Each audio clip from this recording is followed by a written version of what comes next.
Here with Andrew Jones from Tar Heel Illustrated.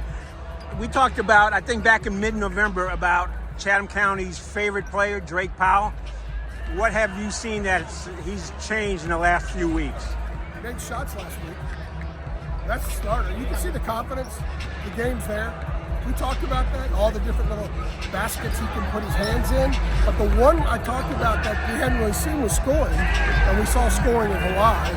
I don't think he's going to be a guy that's going to go 18 every other night.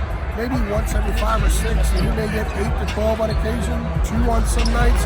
But as I told you a month ago, there's so many things he does well that can help the team that he cannot score, he cannot even shoot. He can help you win a basketball game, which is why you'll see him play the kind of minutes he had in Hawaii. You'll see that moving forward, and maybe even more. This team needs to fix some stuff.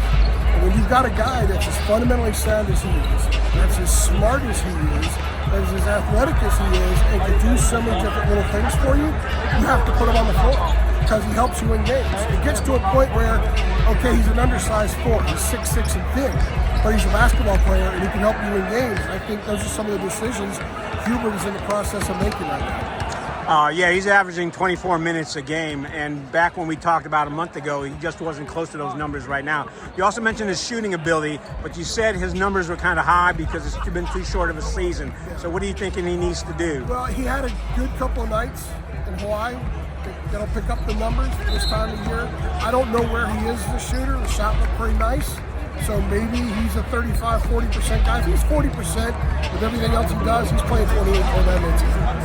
Because then you have that guy, that glue guy, that guy that can do all the dirty stuff for you, all the fundamental things for you, and he can score, and he can defend, and he can block shots and help out defensively. I think he's been their best help side defender so far this year. And a couple of his blocks have been help side defense. So if he's hitting a couple of threes, and he's getting the free throw line, and he's getting out in transition, he's going to play a ton. He's going to help them in games. Is that one of the main reasons Hubert's playing him that much? But yeah, he's got to win games. And they needed to find something in Hawaii because on both ends. Because I thought, even though they scored a lot of points, I don't think they were that good offensively. They had more turnovers than assists as a team. I thought the guards just pushed it too much in the half court. A lot of and one stuff where a guy would get the ball and say, okay, it's my turn to make a play. And they didn't kick out much. They didn't dump to bigs very much. When you have Drake out there, that's not his game. His game is to play off people and to find ways to score by doing that. So he's a guy that can get production without getting in people's way. I thought all 3 guards at times got in the way of teammates some in Hawaii. Drake's not that guy. So when you get him on the floor, you've got someone that can produce, someone that will be open, and if he's open and whoever has the ball finds him, he will get the ball and he'll do something with it. And because of that, because of the efficiency of his game, he's going to play a lot. I liked his game then, and I really like it now, and now I can see why he's considered such a high NBA prospect. You mentioned on your podcast on Tar Heel Illustrated that the team didn't seem to mesh together quite as a unit. A lot of times they'd go in. What was your reference? You said they'd take the shot and then drop. Dribble, drive, fall. Right.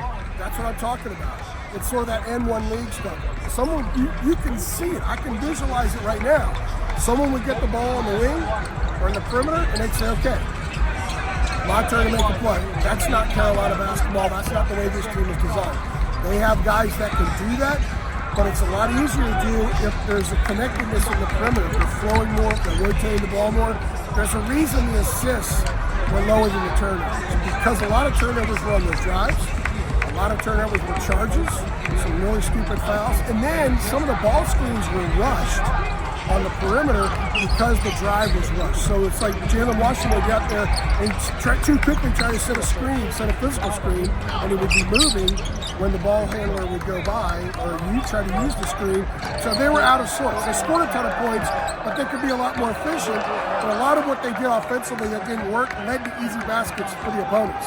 Here's a stat for you. Against Kansas, Dayton, Auburn, and Michigan State, the 4 really good teams they played. In the first half, those 4 teams have 44 points off turnovers. Carolina has 8. 8. Wow. And so their defense looks bad on paper, and it is bad at times, but offense is allowing other teams easy points, easy transition points. So they're not, Mac Brown and football coaches call it, I know he's no longer the coach, but I got to throw his name out there. Football coaches call it playing complementary football. Carolina did not play complementary basketball in Hawaii, and they didn't in the first half of Kansas. So does Drake provide some kind of stabilizing force? I mean, he's not. Yes. He's a guy you can use if you're going to press teams. He's a guy that you can use if they're pressing you, because heads up. Watch when he gets a rebound. He turns immediately and his head is up. He sees everything in front of him. He has the ability to handle the ball and make plays happen, either score himself or find somebody else, or get sort of a transition game going with guys throwing lanes. So Hubert doesn't get any surprises with Drake. It's pretty much consistent. He knows what he's going to get. I think you're seeing his game ascending, and he'll probably hit a wall at some point as freshmen do. Maybe it's tonight. Maybe he's too amped up tonight. If he starts tonight, we don't know. We're doing this before the game. Maybe he's too amped up. I kind of like bringing him off the bench, to be honest with you, at least for a while, maybe all year. You can still play 30 minutes coming off the bench. Guys do it all the time. So I don't think whether he starts or not should be the issue. Hubert just needs to make sure that he doesn't do something and suddenly Drake is overhyped himself, and he plays.